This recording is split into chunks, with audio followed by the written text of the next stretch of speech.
Sorry. రాష్ట్ర వ్యాప్తంగా ఉత్కంఠ రేపుతున్న స్థానాల్లో తుంగతుర్తితో పాటు సూర్యాపేట ఉంది. నల్గొండ జిల్లాలో సూర్యాపేటలో బలమైన అభ్యర్థిగా ఉన్న మన సారున్నారు ఇక్కడే ఉన్నారు. పటేల్ రమేష్ రెడ్డి గారు ఉన్నారు. పటేల్ రమేష్ రెడ్డి గారు మీ టికెట్కి సంబంధించి ఎలాంటి కన్ఫర్మేషన్ ఇచ్చేసి? అంటే ఇప్పటివరకు అయితే ఏం కన్ఫర్మేషన్ కాలేదు. ఫైనల్ లిస్టు అంటే ఆ చర్చలలో ఉన్నది. అంటే మాకు పూర్తి నమ్మకం ఉంది. ప్రజలలో కూడా అంటే ఈ 5 సంవత్సరాలు కూడా పార్టీకి సంబంధించిన ప్రతి యాక్టివిటీ కూడా చేసినాం. సో ప్రజలందరూ కూడా నా మీద పూర్తి విశ్వాసంతో ఉన్నారనే అభిప్రాయంగా ఉన్నాం. సర్వేలు కూడా అనుకూలంగా ఉన్నాయని, ఖచ్చితంగా ఆ పార్టీ నన్ను గుర్తించి నాకు టికెట్ ఇస్తుందని అభిప్రాయంగా ఉన్నాం. ఏమంటున్నారు రేవంత్ రెడ్డి గారు? ఏమంటున్నారు? రేవంత్ రెడ్డి గారైనా ఇంకోరైనా కూడా ఇప్పుడు అంతా కూడా సిస్టమేటిక్గా పోతుంది. ఇంతకుముందు ఉన్నలాగా ఈయన మనిషి ఆయన మనిషి లేదు.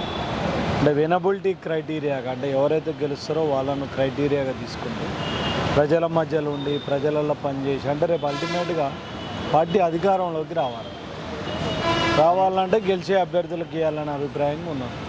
పటేల్ రమేష్ రెడ్డి గారు చాలా బలమైన అభ్యర్థి సూర్యాపేట. అలాంటి ఎంతో కష్టపడి పనిచేసే అభ్యర్థి. తెలంగాణ రాష్ట్రంలో పూర్తిగా కాంగ్రెస్ వేవ్ నడుస్తున్న పరిస్థితి. ఇలాంటి పరిస్థితుల్లో మీ యొక్క రాజకీయ భవిష్యత్తు రేపు మాకు ఆ స్థానం నుంచి గెలిస్తే అవసరమైతే మంత్రి పదవి ఖచ్చితంగా దక్కుతున్న అభ్యర్థుల్లో పటేల్ రమేష్ రెడ్డి గారు ఒకరు. ఇన్ని సంవత్సరాలు కష్టపడి గ్రౌండ్ లెవెల్లో మీకు బలం ఉండి టికెట్ కోసం మీరు ఎదురు చూస్తుంటే మీకు ఏమనిపిస్తుంది?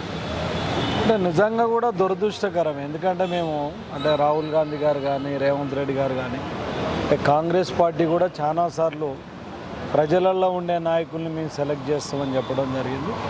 అంటే నేను యాక్చువల్గా 24/7 కూడా రాజకీయాలు తప్ప నాకు వేరే లోకం లేదు.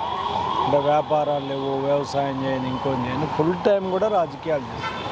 అంటే నాకు తెలిసి సూర్యాపేటలో నాకు తెలవని కుటుంబం లేదు, నేను సేవ చేయని కుటుంబం లేదు, నేను ఆ ఇంటికి ఏదో సందర్భంలో పోని ఇల్లు అయితే లేదు. కానీ అయినా కూడా ఈ క్రూషియల్ టైంలో ఇంత లేట్ చేయడం కూడా కొంత దురదృష్టకరమే, పార్టీకి కూడా నష్టం. ఎందుకంటే ఇప్పుడు అంతా కూడా అవతల మంత్రి గారు ఉన్నారు, వేల కోట్లు సంపాదించి విచ్చలవిడిగా ఖర్చు పెట్టేదంటున్నాడు. కాబట్టి ఎప్పుడో ఫైనల్ చేస్తే బాగుంది. కాబట్టి ఖచ్చితంగా ఇలాంటి సీట్లను ముందు అనౌన్స్ చేస్తే బాగుంటుందని నా అభిప్రాయం. పార్టీ యొక్క అధిష్టానం అండదండలు మీకు సరిగ్గా లేవని ప్రచారం బాగా జరుగుతుంది. మీతో పాటు మీ పక్కనే ఉన్న తుంగతుర్తి అభ్యర్థిత్వం కూడా చాలా కీలకమైన, అక్కడ కూడా అద్దంకి దయాకర్ గారి పరిస్థితి కూడా అలానే ఉంది. పూర్తిగా పార్టీ క్యాడర్లో అటువైపు ప్రజల్లో పటేల్ రమేష్ రెడ్డి గారిది ఎంపీగా పోటీ చేయడానికి బుజ్జగింపులు నడుస్తున్నాయని, మరోవైపు రేపు ఎమ్మెల్సీ కోసము బుజ్జగించే ప్రయత్నం నడుస్తుంది. ఈరోజు రేపు జాబితా వస్తుందని కూడా తెలుస్తుంది. దీనిపై ఏమంటారు? అంటే అసలు ఎంపీ అనే క్వశ్చనే లేదు నాకు. ఎందుకంటే నేను సీనియర్ను కాదు. అంటే ఎంపీ అనేది 7 నియోజకవర్గాలకు 12-13 లక్షల ఓట్లకు సంబంధించిన ఇష్యూ. అందులో నేను సూటు కూడా కాదు, ఆ స్టేచర్ కూడా నాకు లేదు. కాబట్టి లాస్ట్ టైం కూడా ఎంపీ అని అన్నారు, అప్పుడు కూడా మాకేం పెద్ద నమ్మకం లేదు, అయినా కూడా ఎంపీ ఇవ్వలే. కాబట్టి నాలాంటి వాళ్ళకు ఎంపీ అన్నా ఎమ్మెల్సీ అన్నా కూడా హాస్యాస్పదం అని, దాన్ని నమ్మేది కాదు, దాన్ని పరిగణలోకి తీసుకునేది కాదు. మేమందరం కూడా ప్రజల మధ్యన ఉన్నాం, ప్రజలతోటి గెలవగలిగిన వాళ్ళం, కొంత యువకులం, ప్రజాబలం ఉన్నోళ్ళం. కాబట్టి ఖచ్చితంగా నాకు పూర్తి నమ్మకం ఉంది. ఎమ్మెల్యేగా నాకు టికెట్ ఇస్తారనే నమ్మకం ఉంది, ఎమ్మెల్యేగా గెలిచి వస్తారనే నమ్మకం కూడా ఉంది. ఫైనల్గా చెప్పండి, రేవంత్ రెడ్డి గారి దగ్గర నుంచి మీకు భరోసా ఏ స్థాయిలో ఉంది? ఏమైనా మీకు పాజిటివ్ హోప్స్ ఉన్నాయా, సింటమ్స్ ఉన్నాయా? రేపు ఎల్లుండి ఏమైనా అద్భుతం జరుగుతుందనే అవకాశం మీరు ఏమైనా అనుకుంటున్నారా?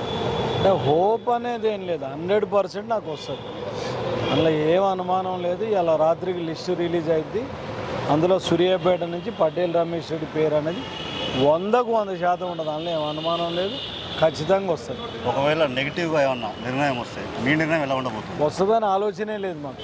ఒకవేళ మీ పేరు 100% పేరు వస్తుంది, కాంగ్రెస్ పార్టీగా పోటీ చేస్తారు. దామోదర్ రెడ్డి పేరు ఒకవేళ ఫైనల్ అయితే మీరు ఆయనతో కలిసి పని చేస్తారా, లేదా కాంగ్రెస్ పార్టీకి అవకాశమే లేదు. ఖచ్చితంగా కాంగ్రెస్ క్యాండిడేట్గా నేను నిలబడబోతున్నా. ఇలా మీరు రాసి పెట్టుకోండి, రేపు పొద్దున మళ్ళీ గాంధీ భవన్కి వచ్చి మీకే ఇంటర్వ్యూ. అభిమాని నేను ఈసారి నువ్వు గెలాలని మేము కోరుకుంటున్నాం. రాహుల్ దేశపాండే నువ్వు తెలియకుండా మేము మీ మంత్రి గారికి క్వైట్ అపోజిట్. మేము థ్యాంక్ యూ. బ్రాహ్మణ అర్చక సంఘం రాష్ట్ర ఇది మన పటేల్ రమేష్ రెడ్డి గారి అభిప్రాయం. పార్టీ టికెట్ మీద ఇంకా ఆయన కాన్ఫిడెంట్గా ఉన్న పరిస్థితి చూస్తున్నాం. రేపు ఎల్లుండో ఈ జాబితా ఖరారయ్యే అవకాశం. పటేల్